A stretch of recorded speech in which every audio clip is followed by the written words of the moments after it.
I'm RouterBob with ShopSabre CNC. Welcome to ShopSabre Minute. You know, we recently created a new machine control for our plasma machines, and we based it on a real robust machine control technology from Mitsubishi. But there's a people part of a machine control, and that has to do with the interface that the operator sees. So I actually wanted to take a little time and go through that and explain to you how we came up with all that. Now, let's take a look at the control itself. The user interface actually lives in a Windows environment. And we did that for a couple reasons. One is we wanted the ability to transfer files through the network at the company. And the other thing is it gives us the ability for remote diagnostics directly with ShopSabre CNC. So that's a really great reason to have a Windows structure behind the screen. Now let's actually take a look at the screen. First off, everything that the operator needs is displayed on a single screen. All right, let's look at this. If you look at this red rectangle here, that represents the work envelope on the machine, and the red dot represents the location of the torch. I can use these buttons to move the machine around manually.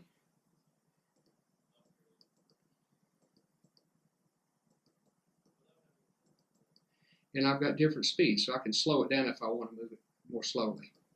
I can also move things really precisely, so I can come over here and say every time you click that, I want that to move 1/1000th of an inch. And what's funny, if you watch that, I can also move those on the keyboard, and you can see.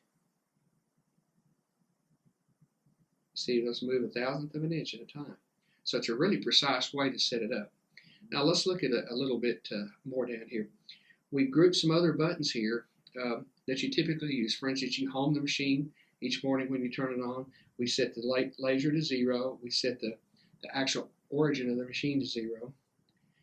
Different things like that. Now, one of the things that's really, really unique about plasma is the settings, because each material has its own required settings. And that's probably one of the things that scares a lot of people off. But we've really got that simplified. Let's take a look at it.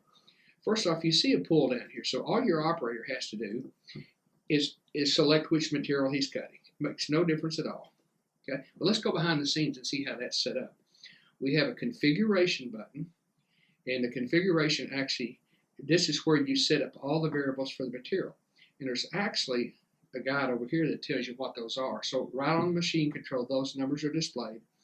Then those are used to actually fill these in, and that creates your different setups. So what you do is you set those up for the common materials that you use, so that when you're finished, the operator only has to pull down from a drop-down menu and everything works fine.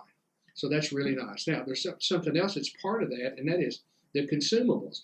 We also show you which consumables and the part numbers in case you need to order some. So we try to make that part really, really simple. Now, there's another really important factor that's involved in plasma, and that's torch height control, and that's controlled down here. And once again, we do that automatically also. And the point is that it's funny, in plasma, accuracy is based on torch height. So because the plasma cone is not cylindrical, if the height varies, the part accuracy varies a little bit. So torch height control pretty much takes care of that. Okay, now let's go to the next step. Let's run a program. So I go to File, Open. The program I'm going to run is a 24-inch fire pit. All right, it's loaded. We're going to look at it. And there it is. Now what we're actually going to do, when we cut this out, it actually folds into an object. All right, once that's in place, then the next thing I do is hit the green button, and it starts executing. And you see in real time exactly where the machine is and what it's doing. So there's constant feedback for the machine operator, so they know everything's right. And you see on the left-hand side over here, the G-code goes by. So we've created a system that's really, really, really easy to use for the operator. And I think you'll be very pleased with it. Well, I hope you enjoyed this ShopSabre Minute. I wanted to actually show you this new control system we've developed at ShopSabre CNC. Thank you for watching.